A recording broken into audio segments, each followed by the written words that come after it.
Hello बच्चों, कैसे हो? मैं हूं डॉक्टर सुमैया और आज तुम्हारे बोर्ड्स के एग्जाम को देखते हुए मैं तुम्हारे लिए लाई हूं वन शॉर्ट वीडियो तुम्हारे सबसे इंपॉर्टेंट चैप्टर का।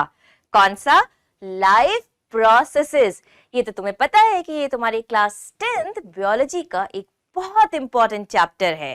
ठीक है, इसका बहुत वेटेज भी है और इसमें इतनी सारी अच्छी अच्छी चीजें, इंपॉर्टेंट चीजें हैं जो तुम्हारे एग्जाम में आएंगी। और मुझे पता है कि अब लास्ट टाइम में एकदम बोर्ड्स चल रहे हैं, बायो का पेपर आने वाला है तो कहीं ना कहीं इशू आएगा, तो जल्दी से क्विक पढ़ो मेरे साथ। मैं कोशिश करूंगी एकदम शॉर्ट स्पैन में तुमको ये सारा चैप्टर डिटेल से समझा दूं। ठीक है, तो चलो रेडी हो, पढ़ते हैं।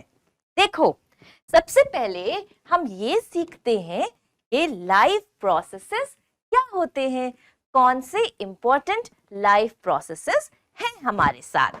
ठीक, तो हमारी जो डे टू डे लाइफ है, इस प्लैनेट पे सरवाइव करने के लिए हमें कुछ इंपॉर्टेंट एक्टिविटीज करनी पड़ती हैं। जैसे हमें चाहिए ऑक्सीजन। कहां से आ रही है? प्लांट के पास से। हम रिलीज करते हैं कार्बन डाइऑक्साइड, उसे कौन फिक्स कर रहा है? प्लांट। तो green plants, human beings, animals, सबका एक रिलेशनशिप है और अच्छी अच्छी लाइफ के प्रोसेसेस चल रहे हैं जो इंपॉर्टेंट हैं इस प्लैनेट अर्थ पे सरवाइव करने के लिए। तो इस चैप्टर में हम इस व्यू पॉइंट से देखेंगे कि हम प्लांट को भी नजर में रखेंगे और ह्यूमन से भी रिलेशनशिप देखेंगे इन सारी एक्टिविटीज का। तो देखो क्या इंपॉर्टेंट लाइफ प्रोसेसेस हैं जो जरूरी होते हैं। जैसे न्यूट्रिशन। न्यूट्रिशन क्या है भाई? तो देखो क्या इंपॉर्टेंट लाइफ प्रोसेसेस हैं जो जरूरी होते हैं। जैसे न्यूट्रिशन। न्यूट्रिशन, तुम न्यूट्रिशन लोगे तो तुम्हें अरे सेल में एनर्जी आएगी और उसको प्रॉपर एटीपी एनर्जी बनाने का काम तुम कम कर सकते हो रेस्पिरेशन के थ्रू। ठीक है, एक ये हुआ मेटाबॉलिज्म। मेटाबॉलिज्म क्या चीज है? लाइक कुछ ब्रेक डाउन हो रहा, कुछ बिल्डअप हो रहा, ये पूरी एक्टिविटी हमारी बॉडी के अंदर चल रही है, इसको हम बोलते हैं मेटाबॉलिज्म। जैसे रेस्पिरेशन में क्या हो रहा है? ग्लूकोज को ब्रेक डाउन करके हम एनर्जी बना रहे हैं। ठीक है, अब हमारी बॉडी में ऑक्सीजन ट्रैवल करेगी, कार्बन डाइऑक्साइड ट्रैवल करेगा, फूड ट्रैवल करेगा, टॉक्सिक सब्सटेंस भी ट्रैवल करेंगे। किस चीज के थ्रू? हमारी ब्लड के थ्रू, ब्लड वेसल्स के थ्रू। उसके लिए आप पढ़ोगे सर्कुलेटरी सिस्टम, इस प्रोसेस में ट्रांसपोर्टेशन में। ठीक है, जो वेस्ट है बॉडी का उसे कैसे रिमूव करेंगे? उसके लिए एक्सक्रीटरी सिस्टम। तो प्रोसेस हो गया एक्सक्रीशन, समझ रहे हो? एक और इंपॉर्टेंट प्रोसेस है जिसके थ्रू प्रोजेनी, नेक्स्ट जनरेशन आती है, वो पता है, वो हो गया रिप्रोडक्शन। तो ये इंपॉर्टेंट लाइफ प्रोसेसेस हैं। तो नाम याद करो, metabolism, nutrition, transportation, respiration, excretion, reproduction. ठीक, अब एक एक करके देखो कैसे मैं चुटकियों में तुम्हें याद करवाती हूं। सबसे पहले स्टार्ट कर लेते हैं न्यूट्रिशन से। अब न्यूट्रिशन मतलब जो तुम फूड ले रहे हो, जो तुम खाना खा रहे हो, अब तुम वो खाना खुद बना रहे हो या भाई मांग के लेके आ रहे हो, उसके अकॉर्डिंग डिफाइन करेंगे हम न्यूट्रिशन को। तो हमारे पास है दो मोड्स ऑफ न्यूट्रिशन, एक ऑटोट्रॉफिक मोड ऑफ न्यूट्रिशन, दूसरा हेटरोट्रॉफिक मोड ऑफ न्यूट्रिशन। जब अपना खाना खुद बनाए, सेल्फ, कौन ऐसा करता है? ग्रीन प्लांट्स ऐसा करते हैं, प्रोसेस उनका फोटोसिंथेसिस। तो वो कैसा न्यूट्रिशन है? Autotrophic mode of nutrition. ठीक, तो ग्रीन प्लांट्स ने खाना बनाया तो हम ग्रीन प्लांट को एक और वर्ड भी तो कह सकते हैं, हम उन्हें कह सकते हैं प्रोड्यूसर्स। ठीक, अब इस प्रोड्यूसर के ऊपर हर कोई डिपेंड कर रहा है।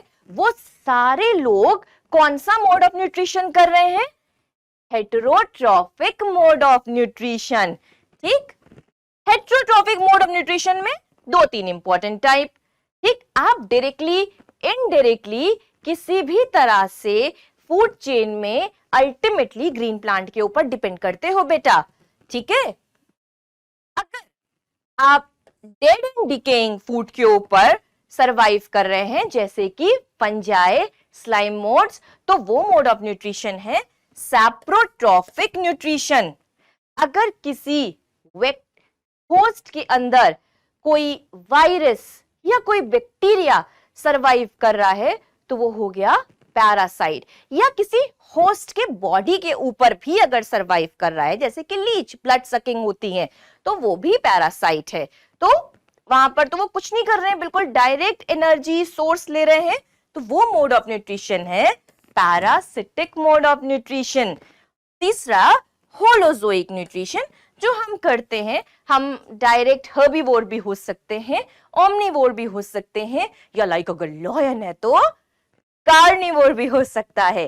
तो ये सारे आ जा रहे हैं हेट्रोट्रॉफिक मोड ऑफ न्यूट्रिशन में। तो तुम ये देखो कि कहीं ना कहीं अल्टीमेटली ये किसके ऊपर डिपेंड कर रहे हैं, प्रोड्यूसर पे। तो ये सारे कंज्यूमर हुए, ठीक है। चलो अब तुम देखो कि जब न्यूट्रिशन की बात कर रहे हैं तो लाइक प्लांट्स के ऊपर से ही हम शुरू करेंगे। तो सबसे पहले बेटा सीख लेते हैं कि फोटोसिंथेसिस क्या होती है, ठीक। फोटोसिंथेसिस एक बहुत इंपॉर्टेंट प्रोसेस है। फोटोसिंथेसिस में ग्रीन प्लांट अपने लिए फूड बनाते हैं, ठीक। वो पता तो है, plants like next to God आपके लिए ऑक्सीजन प्रोड्यूस कर रहे हैं। लेकिन आपको पता है वो एग्जैक्टली क्या कर रहे थे?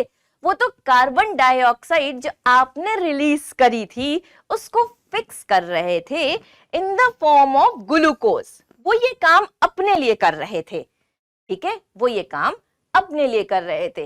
लेकिन ऑक्सीजन भी दे दी उन्होंने एटमॉस्फेयर में। कैसे? इस चीज को समझते हैं। देखो बेटा, जब भी तुमने प्लांट देखा होगा तो उसमें रूट होती है।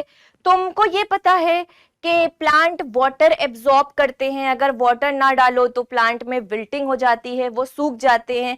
यानी कहीं ना कहीं वाटर बहुत इंपॉर्टेंट चीज है प्लांट के लिए, ठीक। तो ये वाटर एग्जैक्टली रूट एब्जॉर्ब करती है और वाटर के थ्रू ही मिनरल्स भी एब्जॉर्ब हो रहे हैं, ठीक है। ये अभी तुम्हें ट्रांसपोर्टेशन में भी सिखाऊंगी ये चीज।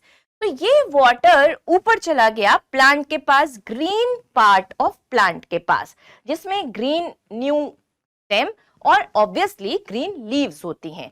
उनके पास होता है एक पिगमेंट, उस पिगमेंट का नाम है क्लोरोफिल।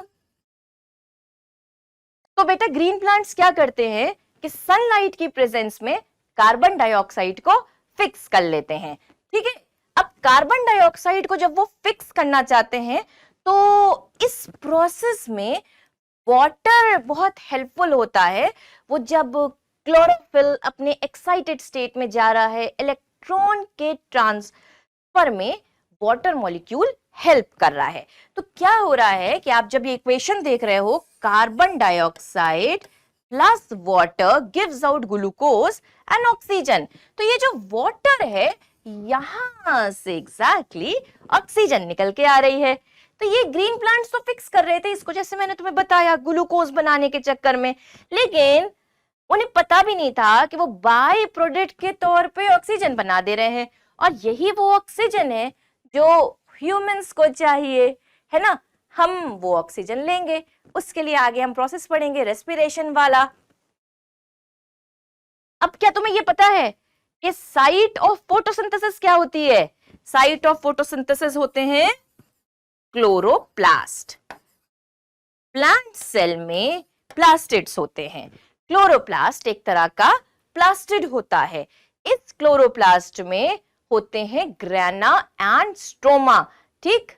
ग्रेना लाइट रिएक्शन का पार्ट है जिस टाइम सनलाइट यूज हो रही है, और स्ट्रोमा डार्क रिएक्शन का पार्ट है जिस टाइम वो कार्बन डाइऑक्साइड को यूज करके ग्लूकोज बना रहा है, ठीक। तो पूरा क्लोरोप्लास्ट इंपॉर्टेंट होता है। ये क्लोरोप्लास्ट कहां पे प्रेजेंट होते हैं प्लांट में? प्लांट की लीफ में, ग्रीन पार्ट में है। उसके लिए तुमको लीफ का क्रॉस सेक्शन सीखना पड़ेगा, ठीक है। तो देखते हैं पहले लीफ कैसी दिखती है। लाइक एक लीफ तुमने ली, उस लीफ में ये हो गई मिडरिप और कुछ ये साइड में इसके वेन्स लगे हुए हैं। ठीक, लीफ ऐसे थी ना, लाइक ये, तो इसका ये अपर सरफेस और ये नीचे वाला लोअर सरफेस।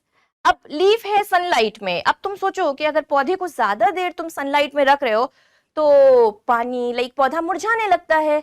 उसके पीछे क्या रीजन है? उसके पीछे एक इंपॉर्टेंट प्रोसेस है जिसे हम बोलते हैं ट्रांसपिरेशन। उसका मीनिंग है loss of water in the form of water vapour. ठीक है, वो भी होता है। तो वो इस पूरे प्रोसेस में एक रिलेशनशिप है। देखो क्या हो रहा है कि जो अपर सरफेस है लीफ की, अगर तुम क्रॉस सेक्शन देखो, इसको हम बोलते हैं अपर एपिडर्मिस। Upper epidermis. अब ज्यादा वाटर लॉस ना हो इसलिए ये अपर एपिडर्मिस एक वैक्सी कोटिंग से कवर रहती है जिससे बोला जाता है क्यूटिकल, वैक्सी क्यूटिकल। ठीक है, अच्छा, उसके बाद यहां पर कुछ पैरेन्काइमेटस सेल्स प्रेजेंट हैं और इन सेल्स को हम नाम दे रहे हैं मीजोफिल सेल्स। Mesophyll cells. ठीक, यहाँ पे दो तरह के मीजोफिल सेल्स प्रेजेंट हैं। ये लंबे लंबे जो हैं इन्हें हम बोलेंगे पैलिसेड मीजोफिल, और ये जो तुम्हें राउंड राउंड वाले दिख रहे हैं इनको बोला जाएगा स्पंजी मीजोफिल सेल। ठीक, अब तुम ये पिक्चर तुम्हारी एनसीईआरटी की बुक में है बेटा, ये देख रहे हो ऐसे ग्रीन ग्रीन ये छोटे छोटे बने हुए हैं सेल के अंदर, ये एग्जैक्टली क्लोरोप्लास्ट है। अब तुमको ये याद रखना पड़ेगा कि जो अपर एपिडर्मल सेल्स हैं वहां पर क्लोरोप्लास्ट नहीं है, मीजोफिल सेल्स में क्लोरोप्लास्ट प्रेजेंट है। अपर एपिडर्मल सेल पे एक बीच में गैप आते हैं और कुछ इस तरह के सेल्स होते हैं जिन्हें बोला जाता है गार्ड सेल्स। जब वो गार्ड सेल्स टर्जिड होते हैं तो एक पोर ओपन हो जाती है, उस पोर को कहते हैं स्टोमैटल ओपनिंग, स्टोमाटा या स्टोमैटल पोर। ठीक, गार्ड सेल्स के पास भी क्लोरोप्लास्ट होते हैं, ये तुम याद रखो, ना सिर्फ बोर्ड में बल्कि तुम्हारे एनटीएससी में भी ये हेल्प करेगा। ठीक, कि जो एपिडर्मल सेल्स हैं उनके पास क्लोरोप्लास्ट नहीं है लेकिन गार्ड सेल्स के पास क्लोरोप्लास्ट है। अपने आप को, अपने जो मैंने बताया transpiration, loss of water in the form of water vapour in the presence of sunlight, तो ज्यादा ट्रांसपिरेशन ना हो इससे प्रोटेक्ट करने के लिए यहाँ पे थी वैक्सी क्यूटिकल। साथ ही सेल जो प्लांट का है वो ये ट्राई करता है कि जो लीफ का अपर एरिया है उस पे वो ज्यादा ना जाए। मतलब कौन सा सेल? Guard cell. तो गार्ड सेल्स बेटा तुम देखो कि लोअर एपिडर्मिस पे ज्यादा प्रेजेंट होंगे in comparison to the upper epidermis. ठीक है, अब गार्ड सेल कैसे दिखते हैं ये देख लो। ऐसे ही है बेटा, सिंपल दो सेल्स है। लाइक यूजुअली जो प्लांट्स, ये जो तुम्हें गार्ड सेल्स दिखाए जा रहे हैं ये किस शेप के हैं? इनका शेप है किडनी बीन शेप। ठीक, किडनी बीन शेप। ठीक है, इसके अंदर ये क्या चीज दिख रही है बेटा? ये जो चीज दिख रही है इसे ही हम बोलते हैं क्लोरोप्लास्ट, और क्लोरोप्लास्ट ही साइट है फोटोसिंथेसिस की। तो यहां पर भी और यहां पर भी, अब जब ये गार्ड सेल टर्जिड हुए तो एक ओपनिंग इनके अंदर हो गई। इस ओपनिंग के थ्रू प्लांट ऑक्सीजन बाहर निकाल रहा है, वाटर वेपर भी निकाल दे रहा है। वाटर निकाल रहा है in the form of water vapour, और क्या चीज ले रहा है फोटोसिंथेसिस के लिए? Carbon dioxide. ठीक है, अब क्या हुआ भाई कि सनलाइट कम हो गई, सनलाइट कम हो गई तो ये गार्ड सेल क्लोज हो जाते हैं, और साथ ही साथ लाइक वाटर का ज्यादा लॉस हुआ तो गार्ड सेल फ्लासिड हो गए हैं, उस टाइम भी ये गार्ड सेल क्लोज हो जाते हैं और स्टोमाटा की पोर बंद हो जाती है। तो लाइक CO2 और O2 का जो गैसियस एक्सचेंज था वो भी बंद हो जाता है। ठीक है, तो गार्ड सेल बहुत इंपॉर्टेंट है गैसियस एक्सचेंज के लिए। कहाँ प्रेजेंट है? Mostly on lower surface, but upper surface पे भी होते हैं। ओके, तो दो इंपॉर्टेंट प्रोसेसेस मैंने एक साथ तुम्हें बताए हैं, फोटोसिंथेसिस जो कि एक इंपॉर्टेंट लाइफ प्रोसेस है, और साथ ही साथ ट्रांसपिरेशन। चलो, तो जो मैंने तुम्हें बताया था अभी, वो तो तुम्हारा ऑटोट्रॉफिक मोड ऑफ न्यूट्रिशन का पार्ट हो गया। अब हम पूरा आ जा रहे हैं हेटरोट्रॉफिक मोड ऑफ न्यूट्रिशन पे। ठीक है, तो जैसे मैंने तुम्हें बता दिया कि heterotrophic mode of nutrition 3 part में है, सैप्रोफिटिक, होलोजोइक एंड पैरासिटिक। अब हम डिटेल से देखने जा रहे हैं इस होलोजोइक मोड ऑफ न्यूट्रिशन को। होलोजोइक मोड ऑफ न्यूट्रिशन के इंपॉर्टेंट स्टेप्स होते हैं ingestion, digestion, absorption, assimilation and egestion. Human beings, lion, amoeba, ये सब कौन से टाइप के न्यूट्रिशन कर रहे हैं? ये सब कर रहे हैं holozoic mode of nutrition, which is the type of heterotrophic mode of nutrition. ठीक है, चलो, अमीबा बेटा तुम्हारे बोर्ड्स में आता है, अमीबा इंपॉर्टेंट है, ये सिलेबस का पार्ट है, इसको देखो तो जल्दी से। एक बेचारा अमीबा, एक कहानी सुनो। एक बेचारा अमीबा, उसको लगी भूख, लेकिन उसके पास तुम्हारी तरह हैंड्स एंड लेग्स थे नहीं। ठीक है, कि हैंड से खाता, लेग से जाता, ये तो सुना ही होगा कि प्यासा जाता है कुएं के पास। तो अब अमीबा करे क्या? इस अमीबा का पहले जरा ये देखो, ये क्लाउड शेप अमीबा, ये हो गया न्यूक्लियस, और इस अमीबा के अंदर उसका साइटोप्लाज्म। तो तुमने जो देखा है, जो डायग्राम्स, हर चीज का एक मीनिंग और एक पर्पस होता है। ऐसा डेंसर एरिया इधर साइड में दिखाया जाता है, अंदर में कुछ डॉट डॉट्स। तो ये दिखाया जा रहा है कि जो आउटर साइड में साइटोप्लाज्म है, जैसे एक्टोप्लाज्म बोल सकते हैं, वो है जेल और अंदर में है सॉल। अब ये भूखा अमीबा, इसने देखा फूड पार्टिकल, ठीक है, लेग्स थे नहीं, इसने टेक्निक चली कि अपना जेल पोर्शन इधर की तरफ बढ़ा दिया। अब जेल के प्रेशर से कुछ फूड टाइप की चीज बन गई। अब रियल फूड तो है नहीं, तो ये कैसा हुआ? False food. ठीक, फॉल्स फूड, फूड को बोलते हैं पोडिया, फॉल्स को बोलते हैं सूडो। तो यहीं से नाम आ गया सूडोपोडिया। तो अपने सूडोपोडियास के थ्रू अमीबा आ गया है फूड के पास, और फूड को उसने ऐसे करके एनगल्फ करने की कोशिश करी है। ठीक है, यानी अभी ये क्या कर रहा है? इंजेशन।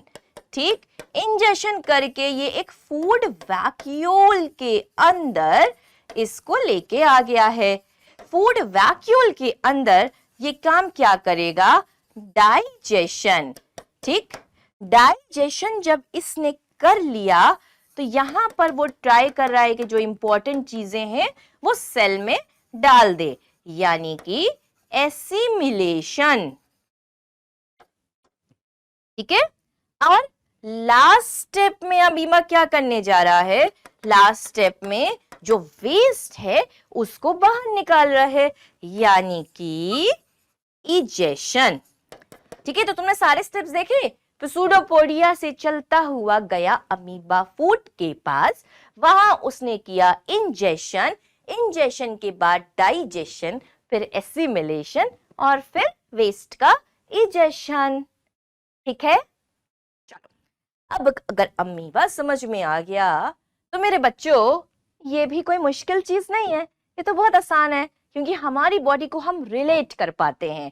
ठीक है, बायोलॉजी पढ़ने का सबसे मजेदार एस्पेक्ट यही होता है कि हम रिलेट कर पाते हैं, और वो भी जब हम ह्यूमन पार्ट पे आ जाएं तो लाइक ऑसम हो जाता है ना। रिलेट कर रहे हो इस बात को तुम मेरे साथ? देखो, ह्यूमन बीइंग्स एक फूड, भाई हम लोग ठहरे लालची, हम कुछ पुराने जमाने होते थे लाइक युग पुरुषों के, कि वो बेचारे सिंपल सिंपल चीजें खाते थे। हमको क्या पसंद है? Pizza, pasta, biryani, like different different combinations. ठीक है, अगर वेज है तो भाई तब भी रिलेट करो कि वेज बिरयानी खाओगे। और जितना जंक हो, मम्मी कितना भी मना करें, वो जंक तो लेना ही है। वैसे भी एकदम सिंपल फूड तो नहीं लिया जा सकता। ठीक है, तो ये सारा जो फूड तुम ले रहे हो वो किस फॉर्म में है? ये है कॉम्प्लेक्स फूड। Complex food. अब जो फूड तुमने लिया, एग्जैक्टली जिसका तुमने इंजेक्शन किया है फर्स्ट स्टेप पे, वो फूड एक कॉम्प्लेक्स फूड है। यानी कि इस कॉम्प्लेक्स फूड में क्या क्या इंपॉर्टेंट चीजें हो सकती हैं? नंबर 1, इसमें होगा एनर्जी का सोर्स। सबसे प्राइम एनर्जी का सोर्स वो है कार्बोहाइड्रेट्स, देन प्रोटीन्स, ओहो, और लिपिड्स। भाई बड़े तरह के ऑयल्स एंड फैट्स जा रहे हैं। इसके बाद कुछ विटामिन्स, कुछ मिनरल्स, ये सारी भी चीजें। तो हमको एग्जैक्टली ये जो चीजें हैं बेटा, ये अपने हायर ऑर्डर में है। ठीक है, ये अपने कॉम्प्लेक्स स्टेट में है। तो जब ये फूड इंजेस्ट किया गया तो ये पूरा सिस्टम तुम्हारा जो है डाइजेस्टिव सिस्टम, यहां से लेके लाइक माउथ से लेके एनस तक, इस चीज को बोला जाता है एलिमेंट्री कैनाल। तो एलिमेंट्री कैनाल में ये ट्राई किया जा रहा है कि जो कॉम्प्लेक्स फूड है, स्पेशली यहाँ स्मॉल इंटेस्टाइन तक, माउथ से लेके यहाँ स्मॉल इंटेस्टाइन तक, ये ट्राई किया जाएगा कि जो कॉम्प्लेक्स फूड है उसको सबको उनके लोअर ऑर्डर में, उनके सिंपल फॉर्म में ब्रेक किया जाए। तभी तो तुम उस चीज को एसिमिलेट, उस चीज को एब्जॉर्ब कर पाओगे, है ना। हमारी बॉडी में ब्लड तक तो तभी जाएगा, है ना, सिंपल फॉर्म में जब तुम कर लोगे। तो सिंपल फॉर्म में करना भी बहुत इंपॉर्टेंट है। ठीक है, तो चलो, माउथ में ये फूड गया। अब इस फूड की भी बेचारे की जिंदगी बड़ी खराब थी भाई। इसको नहीं पता था कि कहां पे जा रहा है, किस बैटल फील्ड पे जा रहा है। तो कैसे कैसे swords and missiles and like chemicals मिलने वाले हैं, है ना। देखो, इसको मिल गया टीथ, मानते हो, एग्री करते हो, इसको मिल गया टीथ, वो भी हमारे teeth, like incisors, canines, premolars, molars, सारी चीजें एक अडल्ट टीथ सेट में। ठीक, वो सारे वहां में जो टीथ ने क्या काम किया भाई? ग्राइंडिंग, च्यूइंग, सारी चीजें ना, बाइटिंग, सारा काम। साथ ही साथ ये टीथ से ये जो सब फूड का ये चीज बन रही थी, ये पूरा पेस्ट इसको कौन बनाएगा? मिक्स हो जाएगा जब सलाइवा के साथ। तो सलाइवा के लिए फूड में, माउथ में क्या चीज प्रेजेंट है? सलाइवरी ग्लैंड्स प्रेजेंट हैं। सलाइवा के लिए सलाइवरी ग्लैंड्स प्रेजेंट हैं। हमारे पास टोटल 6 सलाइवरी ग्लैंड्स होते हैं। ठीक है, इन सलाइवरी ग्लैंड से अबंडेंट एनफ मस्त सलाइवा प्रोड्यूस होता है, और वो saliva is grinded, chewed, food के साथ मिक्स होके फूड को एक बॉल की तरह बना देगा। तो बोलो बोलस। तो ये बोलस इस फूड पाइप में आ गया। फूड पाइप का अच्छा सा नाम ईसोफेगस। ईसोफेगस में आ चुका है, और इस टाइम फूड को मेरे बच्चों हम बोल रहे हैं बोलस। ठीक, अब ये फूड पाइप एंट्री कर रहा है इस जे शेप बैग में, नाम स्टमक।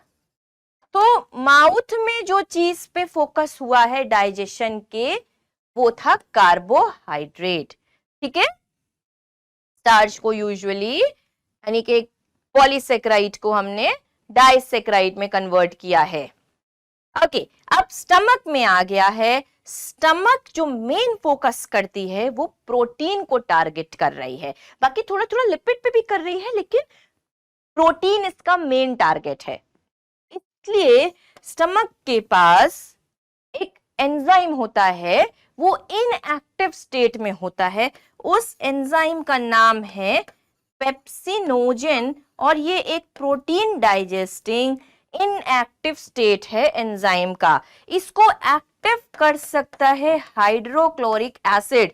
एसिड एसिड कहां से आ रहा है? हमारी स्टमक में से ही एसिड भी प्रोड्यूस हो रहा है, और इसके साथ मिलके ये क्या, लाइट गई हुई थी, जनरेटर ऑन था, ये जनरेटर हटाओ भाई, फुल एक्टिव करो। अब ये एक्टिव हो गया पेप्सिन।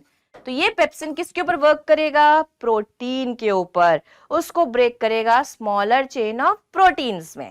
ठीक, यानी अभी पूरी प्रोटीन यहां भी डाइजेस्ट नहीं हुई, काम बचा हुआ है, इसीलिए आगे के सिस्टम पे जाना है। आगे के सिस्टम में बढ़े। अब स्टमक से फूड निकला, स्टमक से फूड निकल के कहां पहुंच रहा है? लाइक सीरीज लिखो, माउथ, माउथ से आया था कहां पर? ईसोफेगस, ईसोफेगस से पहुंचा था स्टमक, स्टमक से पहुंचेगा स्मॉल इंटेस्टाइन, फिर लार्ज इंटेस्टाइन, और उसके बाद इजेशन के लिए एनस पे। ठीक है, तो चलो अब स्मॉल इंटेस्टाइन का फर्स्ट पार्ट डियोडेनम, वहां पर ये फूड पहुंच जा रहा है जो एसिड मिक्स्ड फूड है। इस फूड को बेटा हम बोलते हैं काइम। ठीक है, इस फूड को याद कर लो, काइम बोलते हैं बेटा। इस काइम में कई चीजें मिल रही हैं, तुम ये देखो यहां पर ही, ये देखो बेटा, यहां पर ही लगे हुए हैं पैंक्रियास, तो डियोडेनम को पैंक्रियाटिक जूस रिसीव हो रहा है। साथ ही साथ ये देखो बड़ा सा ये ग्लैंड है लिवर, इसका काम है फैट्स के ऊपर, लिपिड्स के ऊपर वर्क करना। तो ये जो सिक्रीट करता है वो होता है बाइल, और अपना बाइल वो स्टोर करता है गॉल ब्लैडर में। तो वहां पर से अल्टीमेटली बाइल डक्ट आ रही है, इधर से पैंक्रियाटिक डक्ट आ रही है, दोनों डक्ट जुड़ के ज्वाइंट होके कहा जा रहा है हिपैटो पैंक्रियाटिक डक्ट। वो डक्ट जाके मिल रही है डियोडेनम में। ठीक, और अब पैंक्रियास ने क्या रिलीज किया इंपॉर्टेंट प्रोटीन के लिए? उस एंजाइम का नाम याद कर लो जल्दी से। उस एंजाइम का नाम, जैसे यहां पर मिला था स्टमक से पेप्सिन, पैंक्रियास से जो मिल रहा है उसका नाम है ट्रिप्सिन। Like pepsin, trypsin. ठीक, स्टमक वाले प्रोटीन डाइजेस्टिंग एंजाइम का नाम था पेप्सिन, पैंक्रिया वाले प्रोटीन डाइजेस्टिंग एंजाइम का नाम है ट्रिप्सिन। याद रहेगा? अच्छा, और जो ये चीज यहां से मिली थी वो था bile, bile juice plus bile salt. ठीक है, कहां से? लिवर और गॉल ब्लैडर से। याद रहेगा? तो लिवर गॉल ब्लैडर वाला फोकस किसके ऊपर पड़ने वाला है? लिपिड्स, फैट्स के ऊपर, और पैंक्रिया का सबके ऊपर। ट्रिप्सिन जा रहा है प्रोटीन के लिए, इसके अलावा पैंक्रिया पैंक्रियाटिक लाइपेज यानी लिपिड डाइजेस्टिंग एंजाइम भी रिलीज करता है। ठीक है, तो यहां पर अब जो कोर्स ऑफ एक्शन हो रहा है वो जितनी भी बचा खुचा डाइजेशन का स्टेप है उस सब चीज के ऊपर हो रहा है। तो first part of small intestine जो है वहां तक, और स्मॉल इंटेस्टाइन जो कि एग्जैक्टली स्मॉल नहीं है, वो बड़ी है। ठीक है, उसमें ये सारी चीजें हो जा रही हैं, and then maximum food simple food में आ गया है और उसका एब्जॉर्प्शन हो जा रहा है last part of small intestine यानी जेजिनम एंड इलियम तक। अब भाई ये फिर ये इतनी बड़ी लार्ज इंटेस्टाइन क्यों बनी? अब जो चीजें थी स्मॉल इंटेस्टाइन की बाकी का चीज वो यहां पर लार्ज इंटेस्टाइन में डाला गया इस पॉइंट पे। अब देखो ये पिंक कलर से पूरी तुम्हें लार्ज इंटेस्टाइन दिखाई जा रही है, इसके नीचे एक छोटी सी चीज है उसका नाम है वर्मीफॉर्म अपेंडिक्स, जो हमारे लिए एक रिडिमेंटरी ऑर्गन कहा जाता है। लेकिन ये जो लार्ज इंटेस्टाइन का नीचे का पार्ट है केकम अलोंग विद वर्मीफॉर्म अपेंडिक्स, ये स्टोर हाउस होता है बहुत अच्छे सिम्बायोटिक माइक्रोब्स का, वो जो विटामिन B12 और कुछ अच्छे मिनरल्स को एब्सॉर्ब करने में हेल्प करता है। ठीक है, तो ये large intestine, केकम, colon and rectum. ठीक है, तो अल्टीमेटली फूड पहुंच गया रेक्टम, एंड देन वहां से इजेस्ट आउट हो रहा है वाया एनस। ठीक, तो क्या चीज इजेस्ट आउट हो रही है? वो जो कि अब वेस्ट है, जिससे डाइजेशन हो चुका है, उसका अच्छी चीजें निकाली जा चुकी हैं यानी एसिमिलेट की जा चुकी हैं, जो अब फर्दर डाइजेस्ट नहीं हो सकता। और वो चीज जैसे कि सेल्यूलोज, सेलुलोज, प्लांट की सेल वॉल सेलुलोज की होती है, उसको डाइजेस्ट करने की कैपेसिटी हमारी बॉडी के पास नहीं है, ठीक है। तो उस तरह की जो फाइबर्स हैं जो अब बॉडी डाइजेस्ट नहीं करेगी, वो सारी चीजें एज अ वेस्ट निकल जा रही हैं और उस प्रोसेस को बेटा हम बोल रहे हैं इजेशन। बाकी जो मैक्सिमम वाटर है और कुछ कुछ विटामिन्स जो बचे रह गए थे वो सब आपका लार्ज इंटेस्टाइन एब्सॉर्ब कर ले रहा है, बैक बॉडी में आ जा रहा है। तो समझ गए? देखो कितनी जल्दी हमने न्यूट्रिशन सीख लिया है। न्यूट्रिशन के बाद जो नेक्स्ट इंपॉर्टेंट लाइफ प्रोसेस है वो है रेस्पिरेशन। इसे भी देखो कितनी चुटकियों में सिखाती हूं तुमको। रेस्पिरेशन, रेस्पिरेशन का मीनिंग होता है एक ऐसा प्रोसेस, एक ऐसा कैटाबॉलिक प्रोसेस जिसमें हम ग्लूकोज को ब्रेक करेंगे टू प्रोड्यूस एनर्जी, ठीक है। अब इस एनर्जी को प्रोड्यूस करने के लिए एग्जैक्टली दो तीन मोड्स हो सकते हैं। तुम ये चीज देखो कि एक सेल है, लाइक स्पेशली यूकैरियोटिक सेल, उनके पास न्यूक्लियस होगा और एक चीज होगी, उसका नाम एक ऑर्गेनेली है, उसका नाम है माइटोकॉन्ड्रिया, जैसे हमारे सेल के पास है माइटोकॉन्ड्रिया। अब बाकी न्यूक्लियस के बाद का जितना भी एरिया है उसको हम बोलते हैं साइटोप्लाज्म, उस चीज को साइटोप्लाज्म। तो फर्स्ट स्टेप जो रेस्पिरेशन का होता है, ग्लूकोज आ गया था ना सेल में न्यूट्रिशन से, ग्लूकोज, ये ग्लूकोज किसमें कन्वर्ट हो जा रहा है, लाइक 6 कार्बन का मॉलिक्यूल है ना, वो कन्वर्ट हो जा रहा है 2 मॉलिक्यूल्स ऑफ पायरुविक एसिड में, जो कि एक 3 कार्बन कंपाउंड है, ठीक है।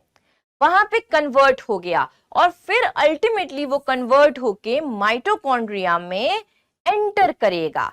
अभी तक हमने ऑक्सीजन यूज नहीं किया है, तो लाइक ईस्ट भी एक यूकैरियोटिक ऑर्गेनिज्म है, बट वो माइटोकॉन्ड्रिया वाले स्टेप पे नहीं जाता है और वहां एब्सेंस ऑफ ऑक्सीजन में ही काम चल जाता है। तो वो बस फर्स्ट काम यही कर रहा है कि पहला स्टेप कर रहा है रेस्पिरेशन का, जिसे बेटा बोला जाता है ग्लाइकोलिसिस, यानी ग्लूकोज का ब्रेकडाउन, ठीक। और उसके बाद वो प्रोड्यूस कर रहा है ethanol, carbon dioxide and energy, ठीक है।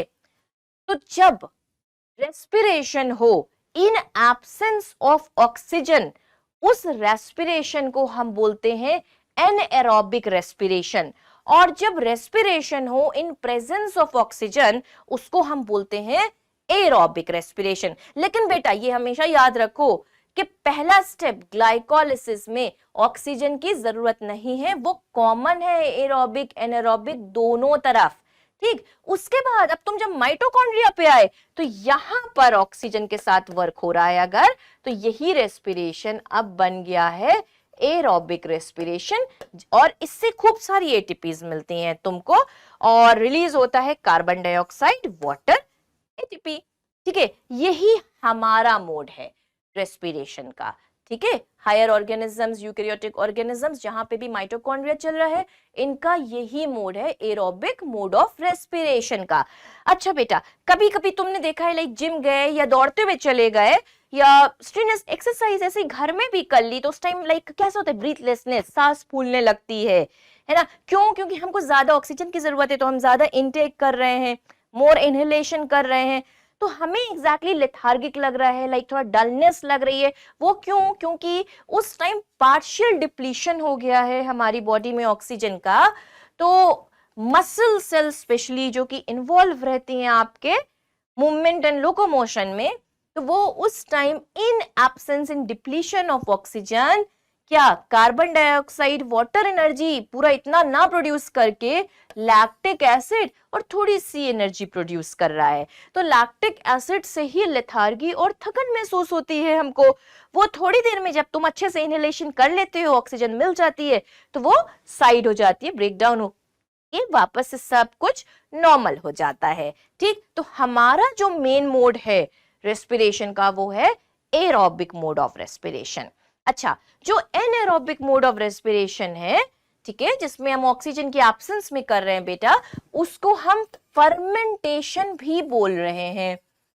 तो जिस टाइम ईस्ट कर रही है वो फर्मेंटेशन, तो बन के आ रहा है तुमको इथेनॉल, इथाइल अल्कोहल, तो उसको बोलते हैं एल्कोहलिक फर्मेंटेशन। और जिस टाइम ये मसल सेल वाला जो एनारोबिक पार्ट जा रहा है जिसमें लैक्टिक एसिड बन रहा है, उसको बोलते हैं लैक्टिक एसिड फर्मेंटेशन। ठीक है, अगर इस नाम से भी आ रहा है क्वेश्चन में तो कर लोगे ना आप, समझ में आ गया ना? गुड, चलो अब ये ऑक्सीजन लेना, कार्बन डाइऑक्साइड रिलीज करना, इसके लिए बॉडी चाहिए थी हमारी एक, और उस बॉडी में हम अपने नॉस्ट्रल्स के थ्रू ये सारी चीजें कर रहे हैं। और क्या तुम्हारी नॉस्ट्रल पे कोई फिल्टर लगा हुआ है कि तुम सीधे ऑक्सीजन लोगे? नहीं। तब उसी के लिए लंग्स बने हुए हैं। ठीक है, लंग्स और ब्लड के बीच में ऑक्सीजन CO2 का फिल्टर वाला चीज हो रही है। ठीक है, बाहर तो एटमॉस्फेयर में सब कुछ था ना, लाइक सारी गैसेस थी ना, ऑक्सीजन भी, नाइट्रोजन भी, CO2 भी, कुछ ट्रेस गैसेस भी, तो वो तो तुमने मिक्सचर लिया ना यहाँ नेसल पैसेज से, और फिर वो अल्टीमेटली यहाँ फेरेनिक्स के थ्रू होते होते लैरिंक्स में आ गया, एंड लैरिंक्स के बाद एक ट्रैकिया में आ गया है। ट्रैकिया मींस विंड पाइप, तो वो जो एयर थी वो अब ट्रैकिया में आ गई है, विंड पाइप में आ गई है। अब ये बेटा तुम्हारा ट्रैकिया है, वो कार्टिलेजिनस रिंग से कवर किया गया है, ये इनकम्प्लीट कार्टिलेजिनस रिंग है, तो उनको हम बोलते हैं सी शेप कार्टिलेजिनस रिंग्स। ठीक, अच्छा आगे से कवर है, ठीक है, बैक साइड से नहीं है, बैक साइड से तो तुम्हारी वर्टिब्रल कॉलम उसको सपोर्ट कर ही रही है ना। तो इस ट्रैकिया को अब अल्टीमेटली डिवाइड कर दो दो पार्ट में। दो पार्ट क्यों भाई? एक राइट लंग, एक लेफ्ट लंग, तो दोनों लंग्स में जाएगा ना ये। और वो जो तुमने डिवाइड किया था उसको बोला हमने bronchi. Further division of bronchi को बोलेंगे ब्रोंकियोल्स। ठीक, अब वो ब्रोंकियोल्स और प्राइमरी, सेकेंडरी, टर्शरी ब्रोंकियोल्स तक डिवाइड होके एक अल्टीमेटली एक ऐसे पॉइंट पे पहुंचेंगे जो ये कुछ एयर बैग्स आ जाएंगे उनको, लाइक मान लो मैंने ऐसे डिवाइड करके तुम्हें दिखा दिया, अब ये ऐसे एयर बैग्स मिल गए। इन बैग्स को बेटा हम बोल रहे हैं एल्वियोलाई या फिर एल्वियोलर सैक। ठीक है, ये एल्वियोलाई, ये जो एल्वियोलाई है एग्जैक्टली ये ही तुम्हारी ब्लड वेसल के साथ डायरेक्ट अटैच है, तो यहां से CO2 और O2 का एक्सचेंज चलता रहेगा। तो भाई CO2 तो ब्लड से जाएगा एल्वियोलाई में, और एल्वियोलाई से ब्लड को क्या आ रहा है? O2, और O2 कौन पिक करेगा? Red blood cells. वहां पर क्या चीज है? हीमोग्लोबिन। ऑक्सीजन और हीमोग्लोबिन मिला के क्या बनेगा? Oxy haemoglobin. तो ऑक्सी हीमोग्लोबिन के फॉर्म में आपकी ऑक्सीजन ब्लड में आरबीसीज के थ्रू ट्रांसफर हो रही है। अच्छा, ये जो तुम्हारे लंग्स हैं उनको कौन कौन प्रोटेक्ट कर रहा है? इधर से रिब केज, और जो लंग्स प्रेजेंट हैं वो अपर थोरैसिक कैविटी में प्रेजेंट हैं, यानी कि डायफ्राम भी तो होगा वहां पर। डायफ्राम भाई ये तो पता है ना कि लाइक बॉडी है, उसको एक मस्कुलर सैक जिसका नाम है डायफ्राम वो डिवाइड कर रहा है upper part thoracic cavity, lower part abdominal cavity. Upper part में क्या क्या था? लंग्स भी है यहाँ पर, हार्ट भी इधर ही मिलने वाला है, और जस्ट ये स्टार्ट होते के साथ ही स्टमक मिला था, एब्डोमेन स्टार्ट होते ही, और इधर के साइड में लिवर। समझ गए? तो अभी ये करते हैं, उससे पहले ये देखो कि जब तुम इनहेलेशन कर रहे हो तो उस टाइम डायफ्राम का भी बहुत रोल है। तो जब हम इनहेल कर रहे हैं तो देखो, एक take a deep breath in. Diaphragm normally dome shape में है जब वो रिलैक्स है। जब तुम इनहेलेशन कर रहे हो तो डायफ्राम फ्लैटन हो जा रहा है और रिब केज बाहर की तरफ प्रोट्रूड कर जा रहा है। ज्यादा एयर चाहिए ना अंदर लेने के लिए। और जब एक्सहेल कर रहे हो आराम से डीप ब्रीथ निकालो, शांति, है ना। तो जब तुमने डीप ब्रीथ निकाली तो कैसा लगा कि डायफ्राम वापस से अपने फ्लैटेंड स्टैक में आ गया, और जो अपर एंड आउटर रिब केज था वो इनर एंड लोअर साइड पे चला गया है। चलो अब ये करते हैं ट्रांसपोर्टेशन। सबसे पहले ह्यूमंस का ट्रांसपोर्टेशन देखते हैं। ठीक है, ट्रांसपोर्टेशन में मतलब हम ट्रांसपोर्टेशन में मतलब हम करने वाले हैं सर्कुलेटरी सिस्टम एग्जैक्टली। तो उसके लिए जो मास्टर पंप है वो है हमारा हार्ट। हार्ट को पहले ऐसे समझो, we have a 4 chambered heart. हमारा हार्ट 4 चेम्बर है। ये कर लो राइट, ये कर लो लेफ्ट। अपर चेम्बर्स का नाम है एट्रिया, ठीक। तो ये हो गया राइट एट्रियम, ये हो गया लेफ्ट एट्रियम। लोअर चेम्बर्स का नाम है वेंट्रिकल्स। तो ये क्या हो गया, राइट वेंट्रिकल, लेफ्ट वेंट्रिकल, ठीक है। इतनी बात समझ में आई। यहां पे लोकेट करो जल्दी से, राइट और लेफ्ट। अब इस डायग्राम पे देखो, ये क्या हो गया, राइट एट्रियम, ये लेफ्ट एट्रियम, ये राइट वेंट्रिकल, और ये वाला जल्दी बोलो लेफ्ट वेंट्रिकल, ठीक है। चलो, अब तुम्हारी बॉडी से जो ब्लड जा रहा है ऊपर, तो तुमने क्या करा था, तुमने एरोबिक रेस्पिरेशन किया था, यानी तुमने CO2 निकाली थी ना। तो जो ब्लड तुम भेजोगे हार्ट के पास वो कैसा होगा, डीऑक्सीजनेटेड, मतलब जिसमें ऑक्सीजन कम है। और हार्ट जो तुम्हें ब्लड भेजेगा वो ऑक्सीजनेटेड, मतलब फुल ऑफ ऑक्सीजन है, ठीक।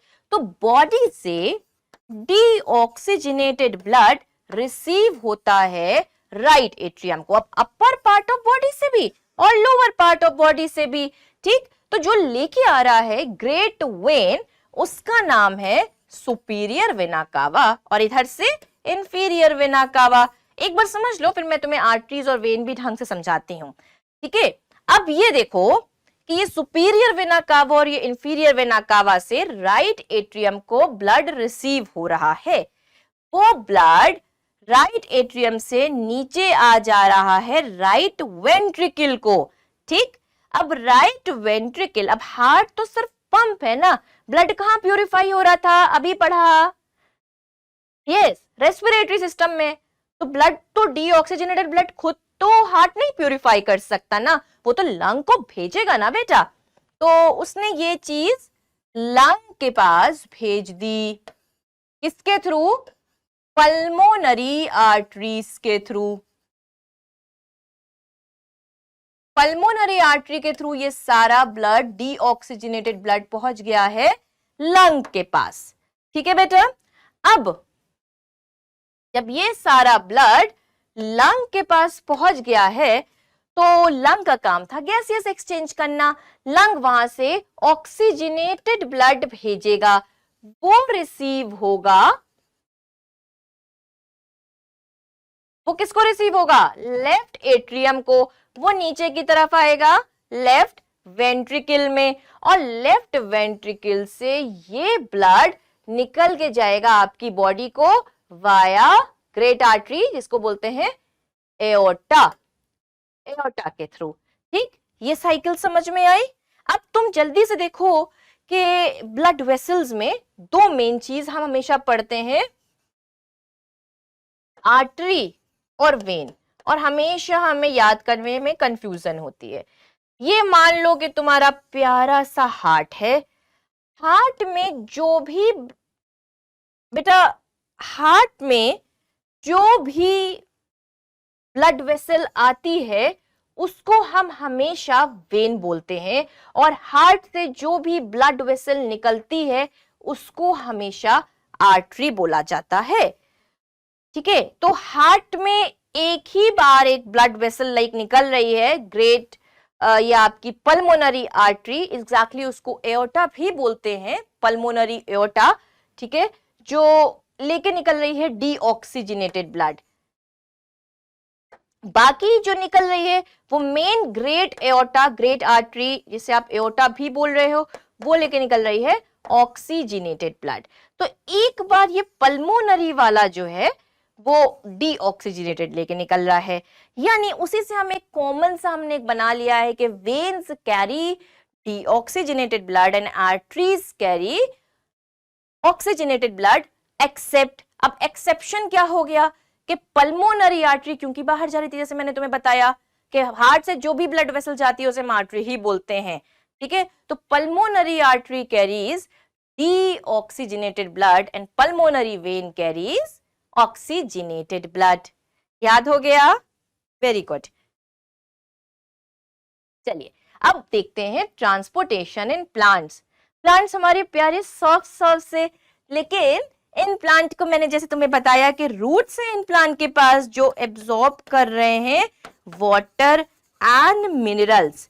क्या तुम्हें पता है कि ये वाटर एंड मिनरल को एब्जॉर्ब करने के लिए प्लांट के पास एक कॉम्प्लेक्स टिश्यू होता है, उसका नाम होता है जाइलम। अब ये जाइलम पानी ऊपर और मिनरल्स उसके साथ ऊपर की तरफ लेके जा रहा है जस्ट वन वे डायरेक्शन में। ओके, तो इसको हम बोलते हैं वन वे फ्लो। ठीक है, इसके बीच में कोई एंड वॉल्स नहीं है और इसके साथ ही आराम से ऊपर की तरफ ये चला गया जाइलम वाटर एंड मिनरल लेके। अब भाई चलो किसी एक लीफ पे आ गए। लीफ ने क्या किया? फोटोसिंथेसिस करी, यानी कि इस लीफ ने फूड बनाया। और फूड तो सबको चाहिए, लाइक इधर भी चाहिए, इधर भी चाहिए। तो फूड को ट्रांसफर करने के लिए प्लांट के पास एक कॉम्प्लेक्स टिश्यू है, उसका नाम है फ्लोएम।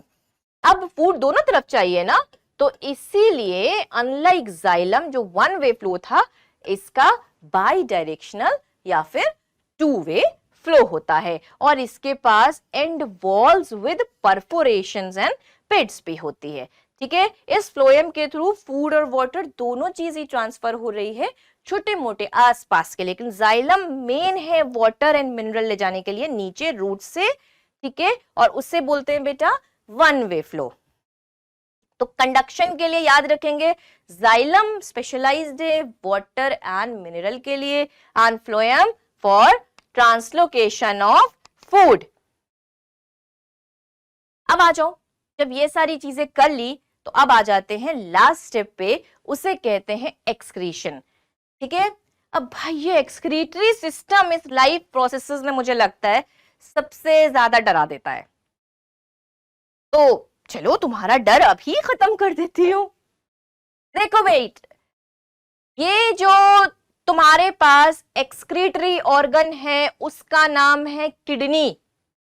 ठीक है, एक्सक्रीशन क्यों करते हैं? बॉडी में जो भी टॉक्सिक वेस्ट जमा हो रहा है उसको बॉडी स्टोर करके रखेगी, तो अंदर क्या हो जाएगा? टॉक्सिसिटी, एक पॉइजन हो जाएगा, तो उसे तो रिलीज करना है। ठीक है, उसको रिलीज करने के लिए हमारे पास किडनीज प्रेजेंट हैं। किडनी के पास उसके फंडामेंटल यूनिट्स होते हैं जिन्हें बोला जाता है नेफ्रॉन्स। बस यही नेफ्रॉन पे आके हम सारे एक्सक्रीटरी सिस्टम को डुबो देते हैं। ठीक है, आज मैं सिखाऊंगी तुमको, देखो अब जो तुम डुबो। देखो बेटा, पहले इस वाले डायग्राम को समझ लो और एक और चीज याद रखो कि हम ह्यूमन बीइंग्स जिस फॉर्म में इस टॉक्सिक वेस्ट को रिलीज कर रहे हैं अपनी बॉडी से, वो फॉर्म का नाम है यूरिया। यानी हम कैसे ऑर्गेनिजम्स हैं? यूरियोटेलिक ऑर्गेनिजम्स हैं। ये आप याद रखेंगे, वी आर यूरियोटेलिक ऑर्गेनिज्म। आपके पास वही राइट और लेफ्ट दोनों चीज देखिए, दो किडनीज प्रेजेंट हैं, right kidney and left kidney. Kidney को भी ब्लड मिल रहा है थ्रू आर्टरीज। वो ब्लड किडनी के पास आ रहा है टॉक्सिक वेस्ट लेके, जिसको अल्टीमेटली वो रिवर्स बैक कर रही है वाया वेन। ठीक है, ताकि हार्ट तक अब साफ सुथरा ब्लड पहुंचे। किडनी के अंदर लाइक ये किडनी हुई और इसको डिवाइड कर दो ऐसे, तो आउटर पार्ट को बोला जाएगा कॉर्टेक्स और इनर पार्ट को बेटा मेड्यूला। ठीक है, आउटर पार्ट में कॉर्टेक्स, इनर में मेड्यूला। मेड्यूला में कुछ ये पिरामिड्स लगे हुए हैं, उन्हें बोला जाता है मेड्यूलरी पिरामिड्स।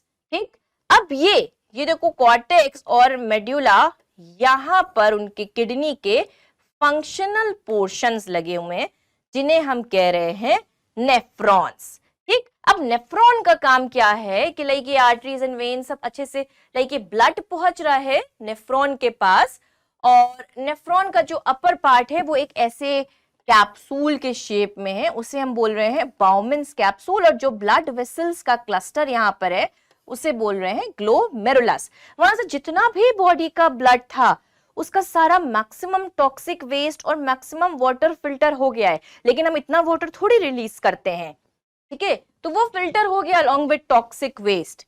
ठीक, अब ये आया तो ऐसे देखो ये लूप की तरह बने हुए ना ऐसे, लाइक और कुछ ट्यूब्स भी हैं और ब्लड वेसल्स भी इनमें लग रही हैं, ठीक है, तो ये जो ट्यूब बनी हुई है उसको हम बोलते हैं tubular part of nephron. Specially जो फर्स्ट पार्ट है ट्यूबुलर पार्ट का, वो वापस से सारा वाटर और इंपॉर्टेंट चीजों को रीएब्सॉर्ब करके ब्लड में बैक भेज देता है, ठीक है, और बाकी का वेस्ट धीमे धीमे नीचे आ जाता है। और ये एक नेटवर्क भी ब्लड वेसल्स का इसके साथ ही साथ चल रहा है, इस ट्यूबुलर पार्ट के साथ। इस नेटवर्क को बेटा हम बोल रहे हैं लूप ऑफ हेनले। ठीक, अल्टीमेटली ये सारा ऐसे जाते जाते जाते जाते ये एक डक्ट में पहुंच रहा है जहां पे प्रॉपर यूरिन आ गया है। उस डक्ट का नाम बेटा कलेक्टिंग डक्ट। अब देखो कि ये सारी कलेक्टिंग डक्ट्स यहां इस एरिया में ओपन हो जा रही हैं। इस एरिया को बोला जा रहा है रीनल पेल्विस, और वहां से एक ट्यूब निकल रही है जो कि सारा यूरिन लेके चल रही है। ट्यूब का नाम यूरेटर। ये अब 2 किडनी तो 2 यूरेटर्स, तो हमारे पास क्या क्या हो गया, 2 किडनी, वहां से अल्टीमेटली 2 यूरेटर्स, और वो यूरिन लेके आई और वो यूरिन स्टोर हो गया है इन यूरिनरी ब्लैडर। अब तुम्हें पता है कि हम तो लाइक कंट्रोल कर सकते हैं ना, ऐसा थोड़ी ना यूरिन बन रहा है वो निकलता चला जा रहा है, तो वो स्टोर रहता है इन यूरिनरी ब्लैडर। और यहाँ पर एक यूरेथ्रल स्पिंस्टर मसल लगी रहती है जो कंट्रोल करती है। ठीक, वो स्पिंस्टर मसल ओपन होगी और यूरेथ्रा के थ्रू यूरिन वॉइड हो जाएगा। वॉइडिंग ऑफ यूरिन का भी एक नाम है, उसे बोला जाता है मिक्चुरेशन। यूरिन पास होने के साथ बॉडी के टॉक्सिक एलिमेंट्स यानी नाइट्रोजनस वेस्ट भी बाहर चले जाते हैं। हम किस फॉर्म में ये नाइट्रोजन निकाल रहे हैं, in the form of urea. अब प्लांट्स में कैसे एक्सक्रीशन हो रहा है, देखो बेटा, प्लांट्स जो तुम्हारे हैं वो 2-3 काम कर रहे थे, अगर तुमको याद होगा। एक, प्लांट्स जब फोटोसिंथेसिस कर रहे थे तो वो बाई प्रोडक्ट के तौर पे ऑक्सीजन निकाल रहे थे, तो वो भी तो उन्होंने एक वेस्ट ही की तरह निकाला। दूसरी चीज, प्लांट्स में जब ट्रांसपिरेशन और गार्ड सेल की ओपनिंग हुई थी तो उन्होंने वाटर वेपर का भी लॉस किया था, यानी ट्रांसपिरेशन किया था, वो भी उनका एक्सक्रीशन में काउंट होगा।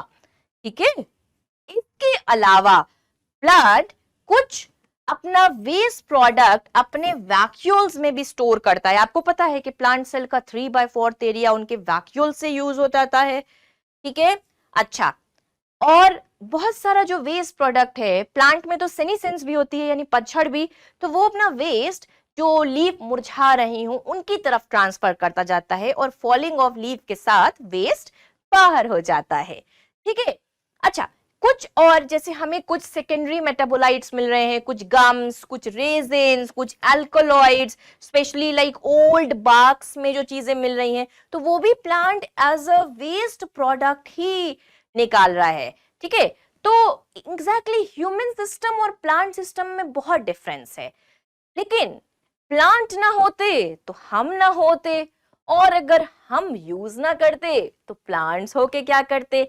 इसलिए हम सबकी लाइफ प्रोसेसेस एक दूसरे से रिलेटेड हैं। तो मुझे उम्मीद है कि जितना मैंने आज ये तुमको पढ़ाया है वो तुमको अच्छे से समझ में आया होगा। अब अगर तुम चाहते हो कि मैं जल्दी से क्विक आके तुमको कुछ क्वेश्चन सिखा दूं, ये चीजें भी सिखा दूं, तो बेटा तुमने क्या काम करना है, तुमने पहले तो मेरे वीडियो को लाइक करना है, मेरे इस चैनल को, संतोष एकेडमिया के चैनल को सब्सक्राइब करना है, ठीक है, अपने दोस्तों में शेयर करना है, और खूब सारे कमेंट्स करके बताना है कि तुम्हें वीडियो कैसा लगा, तुम और क्या क्या चाहते हो नीट की प्रिपरेशन के लिए, एनटीएससी की प्रिपरेशन के लिए। अपनी सुमैया मैम से हर एक चीज तुम लिखो और मुझे बताओ, और लाइक करना तो बिल्कुल नहीं भूलना। Take care, bye bye, best of luck for exams.